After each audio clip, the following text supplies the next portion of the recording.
God gives only one life, so it depends whether you wanted to make it or break it. Only hard work and sincere work will make you succeed in life.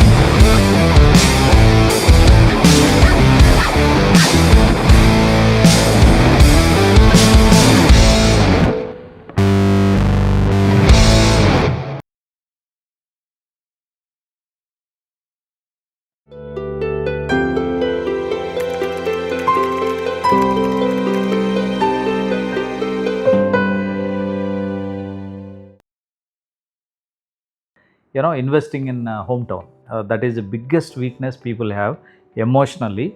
Let's say somebody is from Khammam, somebody is from Vizag, somebody is from Mysore, or somebody is from Sholapur. So they, given a chance, they wanted to invest in their hometown. They don't bother about is it for multiplication, is it for something else. They don't have any goal. Their only emotional thing is, I am from this place, back home I want to show to my people how well I am doing, how prosperous I am, became within no time. That's a human weakness to showcase and feel nice among their immediate relatives. That's their first goal. So this is where the biggest blunder done by people around the world, where they become emotional to the property, to their location, native place, and not emotional to their money. A lot of people used to feel a little annoyed. Sir, what do you mean by emotional? Money is not everything. I used to say, if money is not everything, then simple, one or two very nasty questions are you only sibling or anybody? I am the only son for my parents. Okay, they are living in your village? Yes, they are living in a village. They are missing me. Okay, so have they agreed for you to come when you left for years? They somehow feel that we have properties, we have agriculture land, you are the only son, why you want to go? But still you came, you never cared, because you are the only son and the parents are missing you.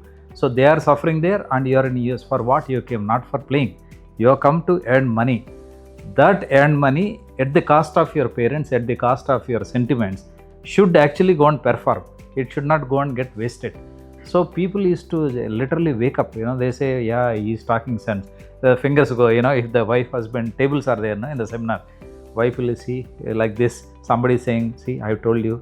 Somebody saying, see, I told you, like this. In the hall, I can see that people are restless. Second biggest, most blunder thing is investing money, whatever they have in pocket, into whatever asset they can afford.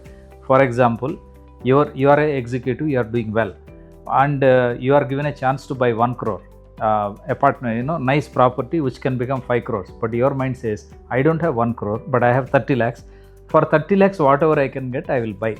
So most favorite way of investing for most of the people is buying an apartment. I have seen this trap. Young couple who just 2 years old job, their first goal is to buy a plot or a flat.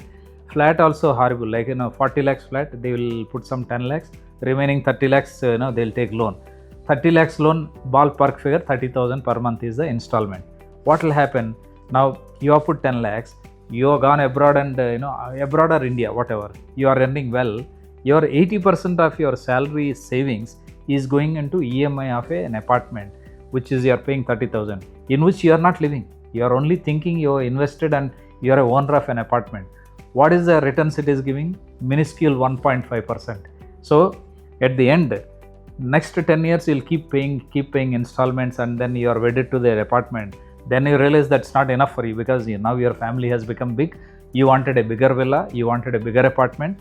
Now the sentiment says parents and in-laws or anybody, elder brother, elder sister, these are the people, without their knowledge, they will trap emotionally. Oh, that is your first property. Why you want to sell? You should not sell. So this guy will keep that apartment or a plot, again try to invest and stretching himself, beyond his capacity. But society is saying, wow, he has a flat, he has a villa, he has 2 properties, he's sowing, and these people think they are doing well. But after 15 years of their life, they will realize That's the biggest blunder they have done. So best thing in life is, there is a saying very crude, some of the people may get annoyed, the fools invest and the wise people rent out the property. Fools always buy apartments, wise people always rent out those apartments. A 1 crore apartment is available for 25,000, 20,000. Whereas 1 crore, if you put in a dump in your bank, that point I am talking of when I started my road shows, was around 12%. 1 crore will fetch 1 lakh. Whereas your 1 crore in a real estate will fetch 20,000, minuscule. You need, so it doesn't need big head. But problem is nobody has time. They are all so busy that they don't have the logic to apply. Even if they have, they are trapped by their immediate parents, in-laws, elder sister, elder brother, or some senior. Only they are their advisor, not people like me. So it took us time, 700 seminars, not easy. I broke the domain because people got connected with me. These two examples are enough. Hometown disease, I call, and investing recklessly in whatever money they have in their pocket with that investing. So at the end of the seminar, I have proven entire world, all the 700 seminars.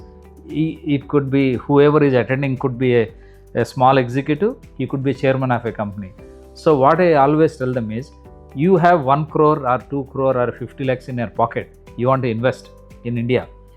What is your goal? There are only 3 goals you have to answer to yourself very clearly. Is it you want to invest to stay in that apartment or a villa, or you want that for your parents to live or for your kids to live? First goal, that is self-occupation. Second is, you are investing to multiply. You are putting 50 lakhs to make it 1 crore. That is a goal. Third is monthly income. When should monthly income be? I am surprised to even see in the 700 seminars, young couple wants to invest in a monthly income asset. We always say that why do you need income at this age? It will make you lazy. Your money should go and apply. But the people are there, they wanted to support their parents. So they wanted to invest, and that monthly income will go to their parents.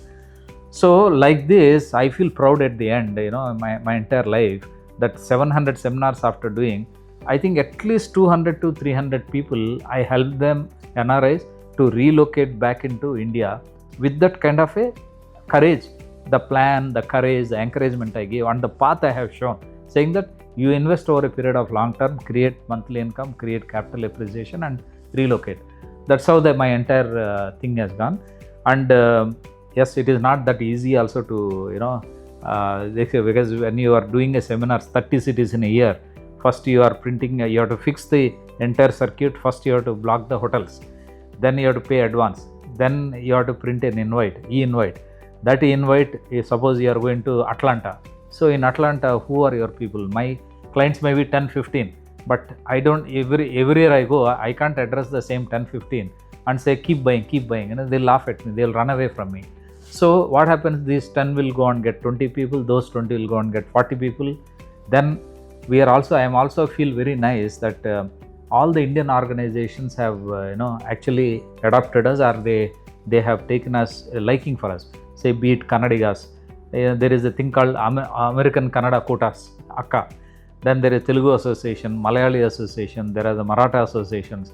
These are the kind of people who have welcomed us because we have spread across India, our operation. So, a Hyderabad guy can invest in Bangalore or Delhi, a Delhi guy can invest in Hyderabad, Bangalore. So, we have proven, I think the biggest contribution I have done is to break the mindset of people that you go where the money is there, not to your hometown. But I also agree with the people's feeling that if I invest in an unknown domain, I may be cheated. That's what happened to many people. Recklessly, an agent generally what he does, whatever he has in hand, he will sell. Whether that is suitable to other guy, he is not bothered. Whereas we went reverse. What is suitable to other side is what we promoted. So that stood us in a long run. So frankly, we might be knowing 100 people personally, but these 100 people, added up to more than 1,000, clients around the world, because one led to the other. Brother tells sister, sister tell colleague, colleague will tell their sister. So it is so dramatic. If I had to, this is my favorite way of explaining. If I am propagating in Hyderabad, he is telling some NRI in California NRI is telling his sister back in Hyderabad sister is telling his colleague somewhere in New York fellow is telling some friend in Bangalore. It went like a wildfire. It is impossible to imagine how this trigger, and it's a record. whatever turnover we have done, out of 100 rupees if we do a turnover, 80 rupees is turnover is 80% is done without knowing who they are. They never knew us in their life earlier. And so enter our, and second biggest achievement, 50% clients have not seen my face even today. After 20 years of company establishing, because of the chain, necessarily they don't see me. They will see my website. We are so transparent in our website called gcglobal.in. You log in, anything we offer is documented and placed in the website. Full stop, comma also will tally. There is no dispute about it. So I think the most exciting journey, and I can say that there are hardly any Indian players. It amounts to self-boasting. I don't want to end up in, but I have the data where there is no Indian player from India who has performed non-stop for 20 years, doing 700 seminars, that too free, without taking a sponsorship from builders, neither taking money entry fee, registration fee from investors. So that actually gives me more happiness. That, and sometimes I wonder, when I sit back, is it true that I could do 700? Maybe in a humorous way, one employee said, "Sir, you should claim for Guinness Book of World Records."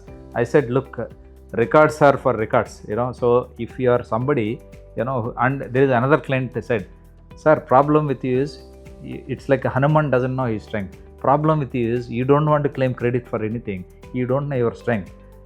This is impossible." So we could get that feel from a lot of people that this is a miracle. What we have done is a miracle. I think that is the biggest memory in my career, that.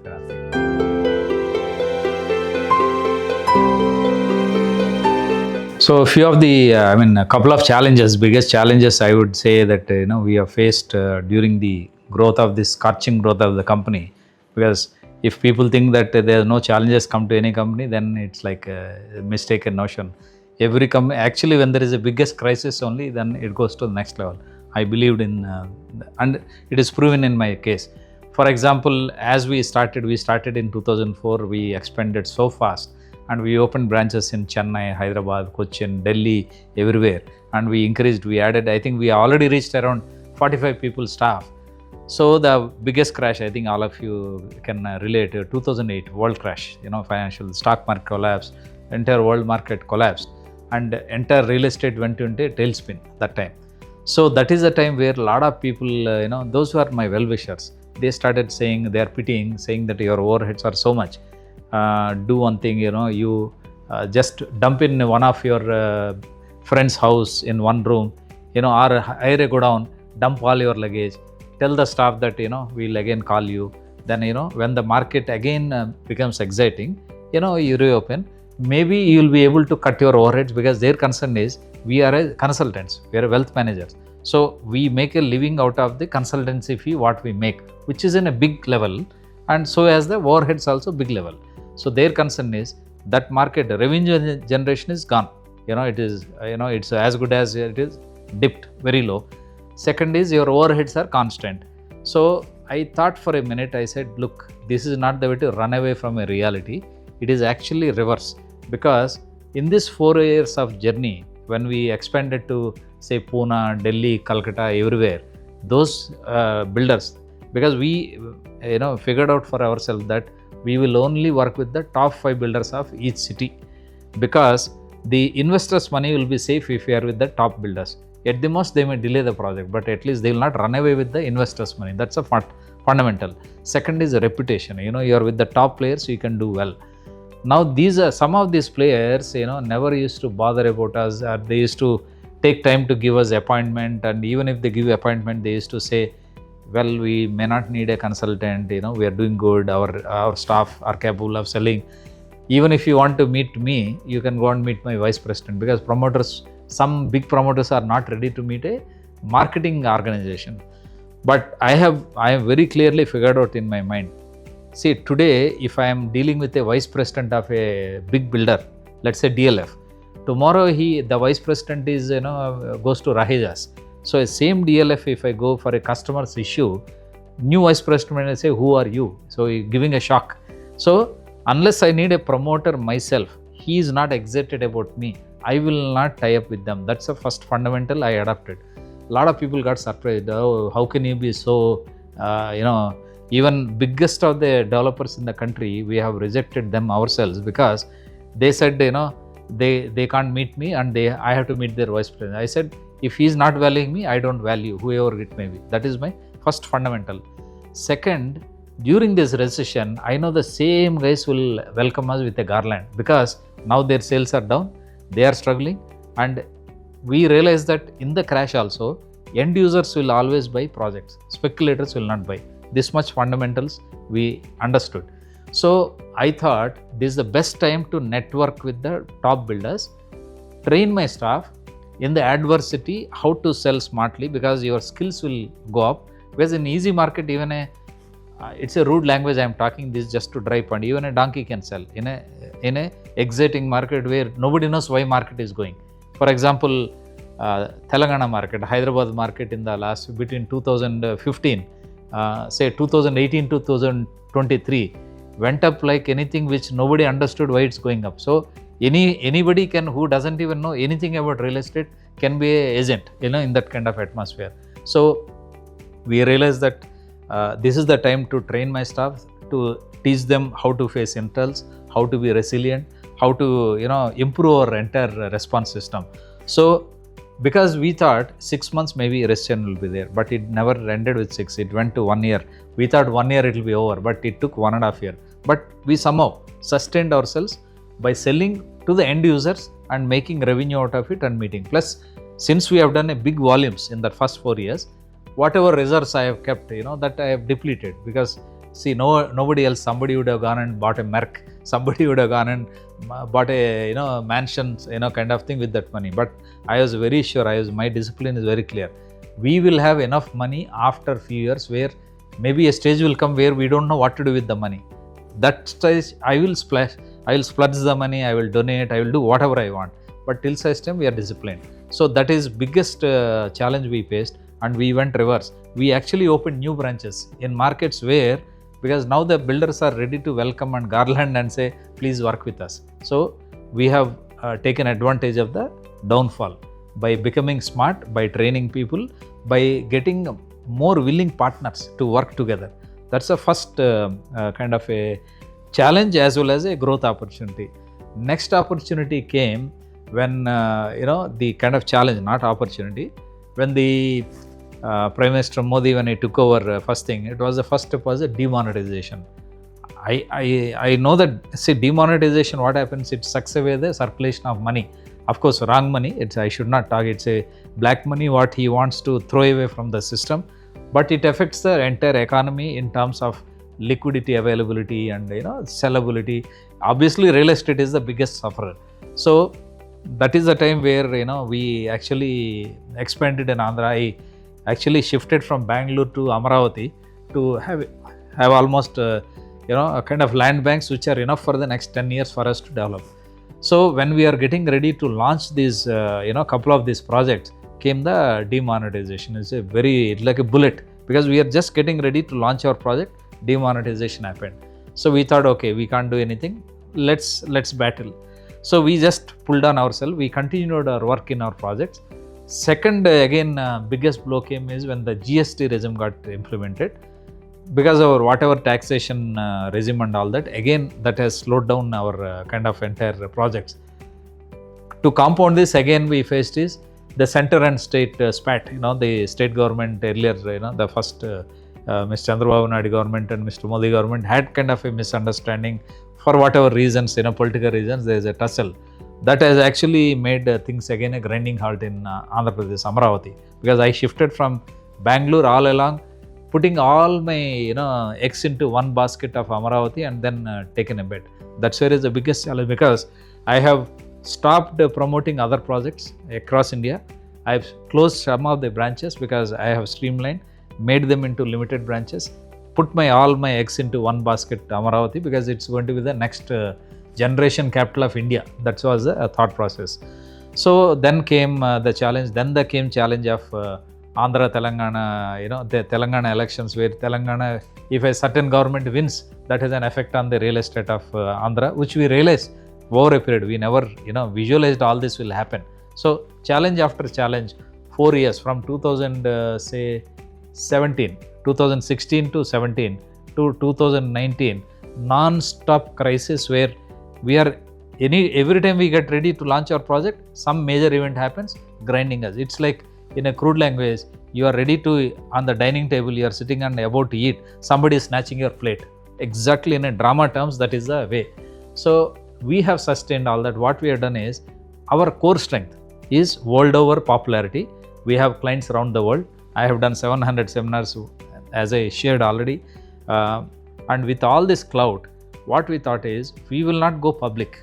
We will go to our internal client base and say, look, this is available by invitation. I am going to give you at a very reasonable price. Invest. And then people started investing. So we kept doing work. We kept getting clients. That money we used it. We have never taken, I have not drawn a single rupee salary for myself, neither for, and because we have some reserves, we have sustained. Every rupee collected from the client or any investor has gone into the campus and into the project, to an extent where now we have reached a position with the latest Amaravati story being again, in a big way taken off. We have now reached a stage where things are going to be on its own, automatic. But it has taken 4 years of challenge of up to 2019. After that, the government change, the earlier government regime change where they said 3 capital row and all this again has continued. So I would say 8 years of challenge we have faced, but at the end of 8 years, we turn out to be winners, because now people say, you are very lucky. How can you get this project? How can you do such mega projects? How did you pull off? The entire world is, one side, your other side. That's where we have, my family has sacrificed themselves. My both sons who are in the business sacrificed themselves, their families, even the sons' families also cooperated. Otherwise, anybody today can revolt. But all are behind me, not told a single word. That actually makes me guilty sometimes. Am I affecting, the whole family life? But I also realize everything is for them. It's a legacy which is getting passed on. Is a kind of thing where I rationalize and.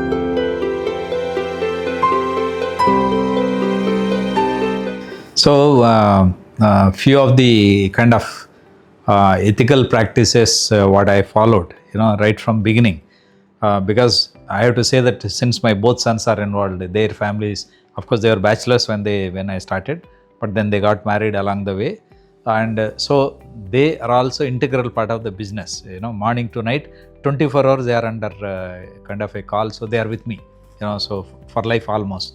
So when we are doing all these things, the first thing is, I told them, look, we don't have to cheat anybody to do a business. Okay, truth shall prevail. Once you are honest to it, that will bring business automatic. Okay. Second is, you have to invest in, you earn 1 rupee. That 1 rupee should go into either multiplication for business purpose, need not be for self goals. Because either you visualize the business as a we visualize that all India will have 14 to, see, each capital will have 1 branch, is what crazily we thought. Ambition is always there for a human being. But we realize that we don't have to put in each capital, each state, in the vibrant states, key city, key states. So we figured out around 14 branches. How do you do it? 14 branch, 1 branch, 2nd branch, you earn some X money. Now the family is looking at you. What about gold? Diwali comes, or Akshaya Tritiya comes. Wife is looking at coins, should we buy? We are saying time is there, time is there. Then they think that, okay, entire world is buying gold biscuits, why we are not buying? We have money. So children, the sons can say, what about Jaguar, or what about a Merc or something? We have money to split. So I told them, look, self-investment for self-enjoyment, you can always do it later.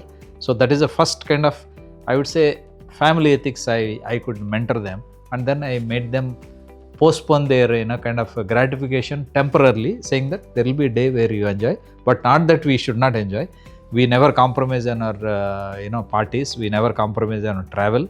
We never compromise on basic comfort. So we still have a comfortable luxury cars, but not like to show off to the world. Because if moment you show off to the world, that's where a lot of startup companies, when they get investors, 1 million, 2 million, 3 million, this guy will go out of 3 million, he'll buy a ranch, 1.5 million ranch he'll buy. He'll buy 1 Jaguar because it's public money, it's some investor money. and he thinks that will actually make business grow big, but he doesn't realize that actually is the death knell for collapse, because your entire staff will lose discipline, because whoever is working under you, they are watching, they know it's a free money, they also will become lazy like that. So that's one kind of practice I have done. Second is I have taken a lot of clients along with me, a journey. Like say somebody, let's say we have appointed a lot of sub-agents across India, under our branches. The first thing I told my staff or kind of thing is, never affect him. Suppose if he brings a client, he shares some kind of a revenue with us. Now that client goes and gets his brother, sister. The least we should do is to tell directly to this agent whom we are appointing that, look, your client has got another client like that. There itself, what happens, my staff and my family will learn ethics, that we should not cut somebody's legs, we should not backstab somebody. So what we have developed, in fact we have computerized, you'll be surprised that we are computerized, that we have given a code to him. He brings a client business, it is mapped under him. Now that fellow tries to get another guy, automatically under this fellow it is mapped. Even if my executive doesn't tell, suppose say he wants to stab some, out of jealousy, some agent, and he wants to take credit that, sir, I got the client, we will know, because my system says, how did the client come to you is the first, you have to trace the origin. So with that, all agents working with us are very happy. And second is, even we told employees that that there is no shortcuts for you, and if you make good profits, we will give you bonus, maybe 1 month bonus, 2 months, but don't demand. The moment you want to demand, you are in a mentality of working for a government, then I don't need you. So even to the staff I used to say, if there is a good money we made, we will do this thing. A lot of people used to ask, sir, what about companies do this benefits, employee benefits and this, that. I said, that is all up to us whether we want to share or not. First we have to grow, then we share. Like this, a lot of things go. I mean,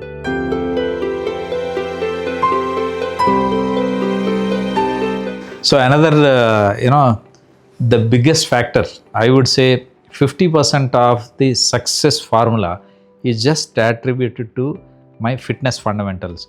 A lot of people used to think, oh, I am a dramatic.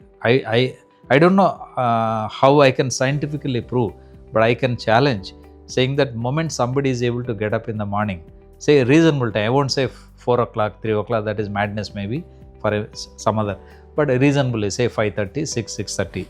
Moment you are able to get up every day morning and do exercise, whatever, jogging, running, whatever you want to play, badminton, tennis, swimming, you do it, say solid 1 hour, come back, wherever in the world, you may be see, a lot of people take, their comfort, or they peep from the window, it's raining. So he's so happy inside, it's raining, I don't have to go. If then he'll say, oh, too cold today. And then somebody else says, oh, now today we have our guests, I have to give company to them. I have seen in my family circle, in my friend circle, why? The proof of pudding is in a hotel. You stay in a 5-star hotel, 300 rooms are full. In the gym, hardly 4 people are there, hardly 5 people. That means 295 people are like staying, wrong word, like a pigging, eating, and some of them don't have time because they have come for a business. So maybe they are exercising back in their house, but there they can't. But by and large, I could see that hardly 5% in the world, and believes and practices that.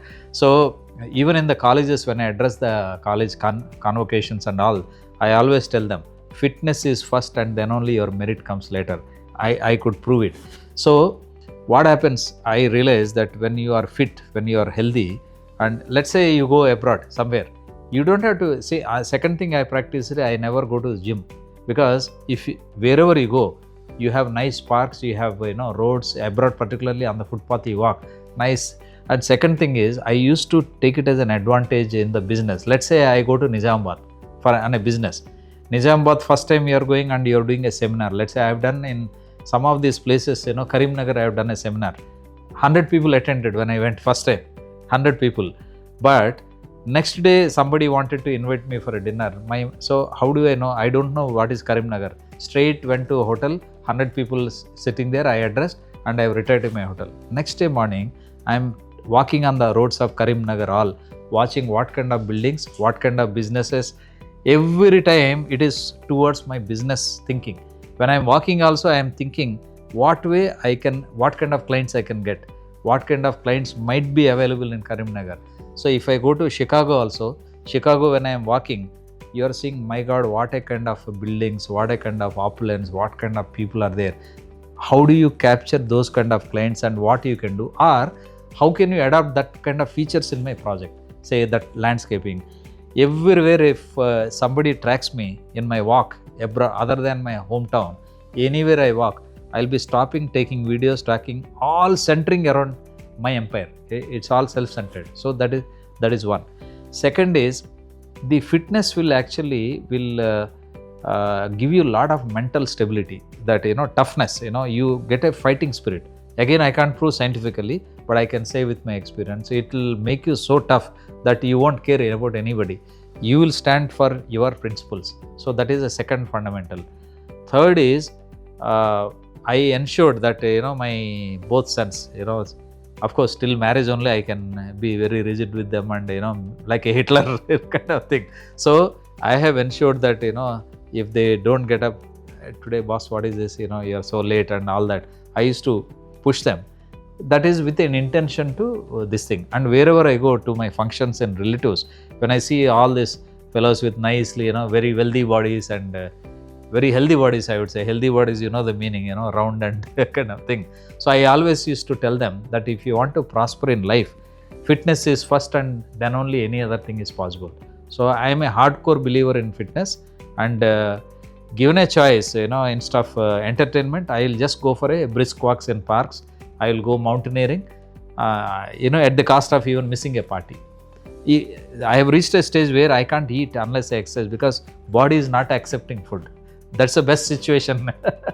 If I always tell you, push yourself so much that you can't eat food. That means you will exercise automatically.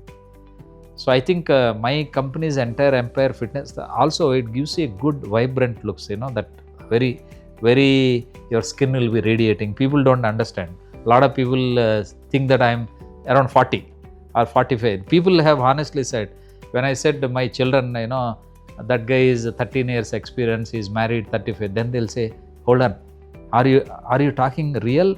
You have such 35? Then they say, reverse, funny question.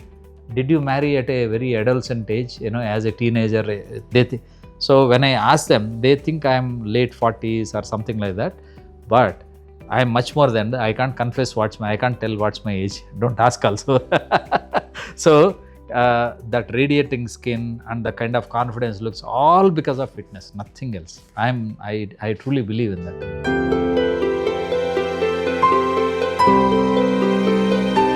So another thing, what I balanced in my kind of whole career in this, punishing career, I would say, but I'm enjoying. Punishing is only just to make an impact, I am just saying. So wherever, say, I will never lose a chance, not only now, even in that job. My ex-boss, one DCM used to keep, this bugger is deadly, he doesn't leave anything. So for example, we have a workshop, how a corporate world operates. Workshop is done in Mahabalipuram in a resort, Taj, where you are nominated. So you travel to Chennai, then you go to Mahabalipuram, kind of thing. So what I used to do, balancing out, I used to plan such a way. First round, I'm checking what all the good points for my wife to come and enjoy. So next time when we go officially, either 2 days before my landing or arrival, or 2 days after supposed to be this thing, I used to combine in such a way that she is also able to enjoy. And because you feel happy, if you are able to give them a kind of a kick, to them, saying that, wow, what a nice thing. So in the bargain, my family has seen entire world along with me. Wherever I go, entire India, wherever I opened branches, I ensured that my family had an occasion to this thing. Second, another habit I adopted is, I spend a very exciting day every day. My tendency is, when I come back, if the ladies are my wife and even my sister-in-law, somebody is there in the kitchen, they are working, they'll say, oh, you got delayed, what is happening? I'm so excited, I will start telling, I'll be standing there eating something, I'll be telling everything, including what dialogues I told, how I clinched a deal, that excitement, no? So to an extent, one aunt said, looking at my, pointing to my wife, saying that your husband is like a kid, I don't know why, he gets excited for everything, so for anything. A very rare quality, hats off to your husband, all that. So, because every day when I come back, I used to share. To my both sons, I have shadow groomed. Shadow grooming ensures that I have a best family life because they are with me most of the time. And even after their marriage, we have made a habit that we have enough bondage and by default they are with me. See, I am sitting in Amaravati, they are in Hyderabad, somebody is in Bangalore. So that, and for business I have to be in Hyderabad or Bangalore. So we by default we'll end up being together. That's the best thing to happen, at least for my family, that throughout my life, my sons and they're now we have grandsons. In fact, Viraj, this thing, we even jokingly said we should appoint that fellow as the brand ambassador for happiness for Alaknanda. That thought came just like that. Every weekend, Friday school, he can start and come, be in the clubhouse, and a lot of people he'll be cycling, he'll be doing, and this is only a thought like that. My grandchildren, when they happen, by default they are going to be in the business because they are seeing their father working from morning to night. And once we have created such an empire, so I am very sure third generation is already in place. We both sons have now one son. So other day somebody has joked saying that, oh, you got new employees, dedicated employees in the company. I said, yes, I'm very happy. So even it's a strange coincidence that my second daughter-in-law is an architect. She's done post-graduation in architecture from sustainable architecture from Melbourne. So, it's like, and my wife takes care of entire botanical gardens. So earlier Bangalore also we used to have Hosur farmlands. So that's my luck that 50 acres, whatever happens, I don't know what's happening. Everything is taken care by her, along with the landscapers from Bangalore. So she's doing an excellent thing. In fact, whoever is eating in the clubhouse, enjoying fruits, is all out of her hard work actually.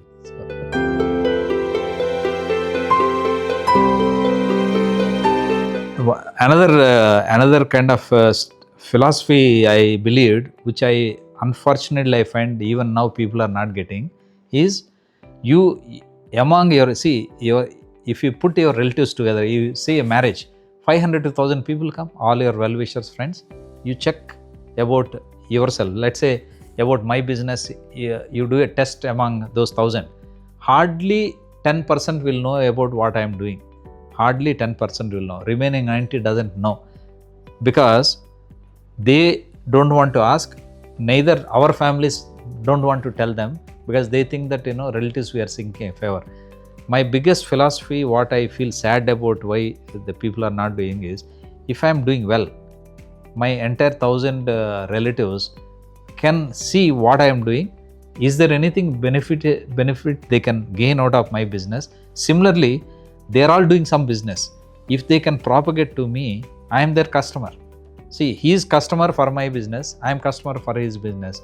If among these joint families and just a friend's family circle, everybody can become rich, I can prove, but people are unfortunately, they are not focused. Even in the gatherings, they will talk about America politics, they will talk about Delhi politics, they won't talk about each other's activity and then trying to support each other, outrightly mentor, and they are trying to see. Other day, I carried some fruits out of excitement, from Alaknanda organic this thing. So my cousin started distributing already in the hall, so everybody asked, we never tasted such sweet custard apple, my God, from where? What reply, what kind of the guy said, yeah, it's my cousin's, Tota he's doing, some mango orchard, the custard apple orchard is doing. And he's not telling it is out of Alaknanda organic, it is not out of this thing, nothing. So your entire world, gets collapsed in no time. Whereas those 50 people, if they know, oh, Alaknanda, where is Alaknanda? See, I'm not desperate for sales, but that example itself will prove that people don't grow within their circle. It is just all combined family. If they share about their businesses to each other, they then tell others, you don't have to go anywhere. Your entire business will come to your feet. But unfortunately, that's not happening. After some time, I became philosopher. Okay, well, I don't care. If they are not bothered, I am not bothered.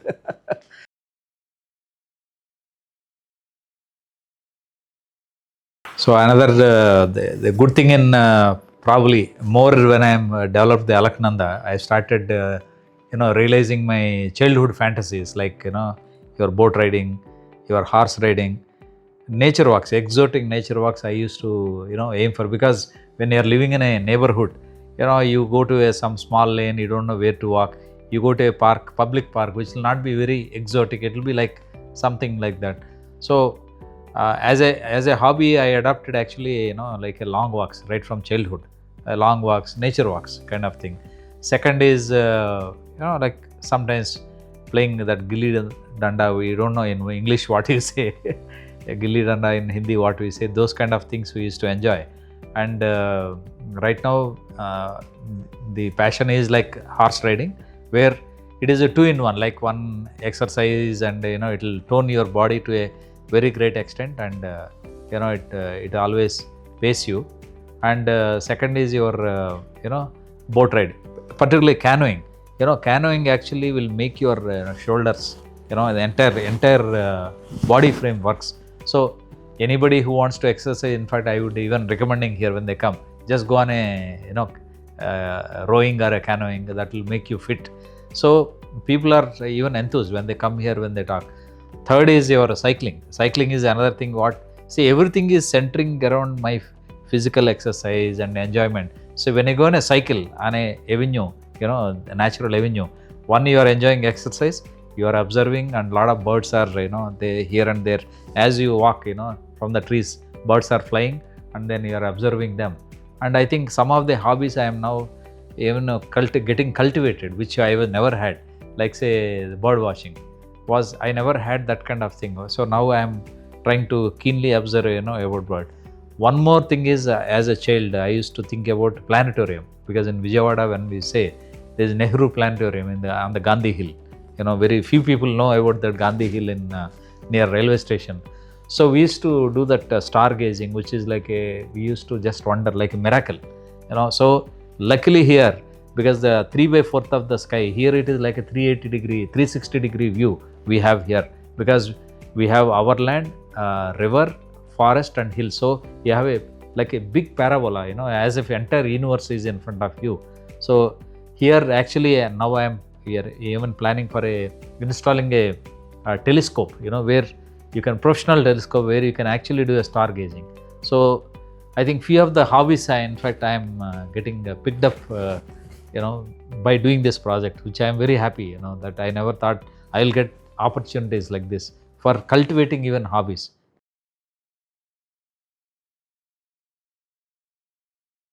So after all this, kind of achievements, and having done the toughest work in life for say last 2004 to 2024, I think I'm able to see big picture in front of me in the next 10 to 15 years. It's something like, other day somebody asked, you have achieved enough now.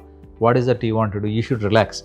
I said, relaxing is a word, it's only people think that way.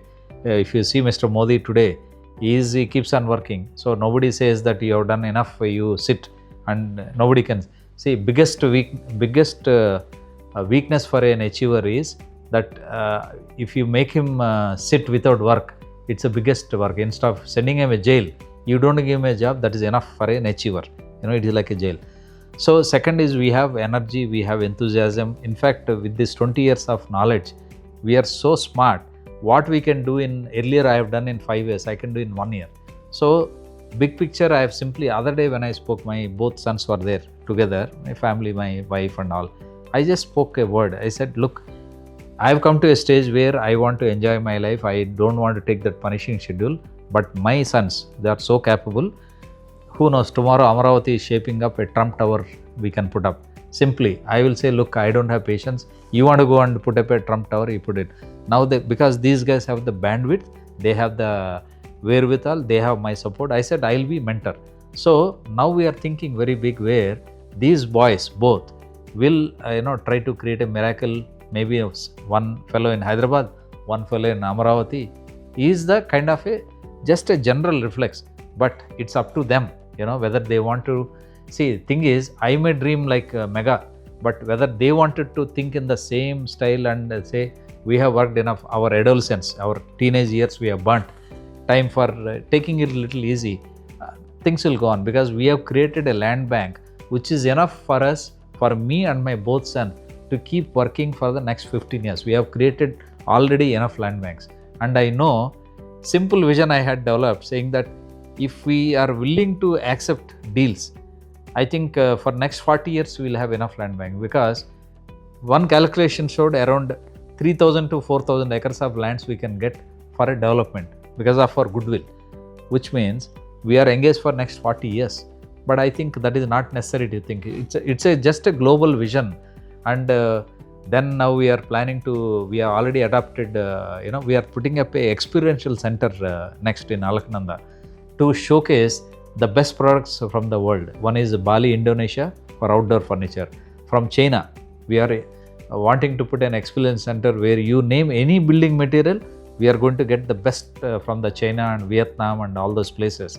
So now our vision is, to put up an experience center, to think big and then, scale up to the level. Other day, I was in Macau, and the tallest tower, bungee jumping tower of world. So when I was standing there and I was doing a walk on the skywalk, the first thing has hit me is, this is something we have to bring to India. We are not capable as individuals, but I wanted to meet the CM, Honorable CM Chandrababu Naidu Garu, and say that we have to put up something in Amaravati like this, because it is doable, because it's a new capital. Because as a developer, I am not capable to think that level, but at least I can think on behalf of government and then suggest, and it will be a miracle, so like that, there are a lot of things happening in our mind. And with Amaravati being going to be one of the best, one of the top 5 capitals of world, luckily we stand a chance to participate in that growth by bringing new technology, by bringing exotic, skyscrapers, maybe tallest towers. See what Dubai has achieved, even Amaravati can achieve after some time, if not immediately, So the big picture is expanding and expanding, and it is so exciting that I feel now my life is not enough, I should live for another 100 years. With all this excitement, 100 years is required at least to enjoy.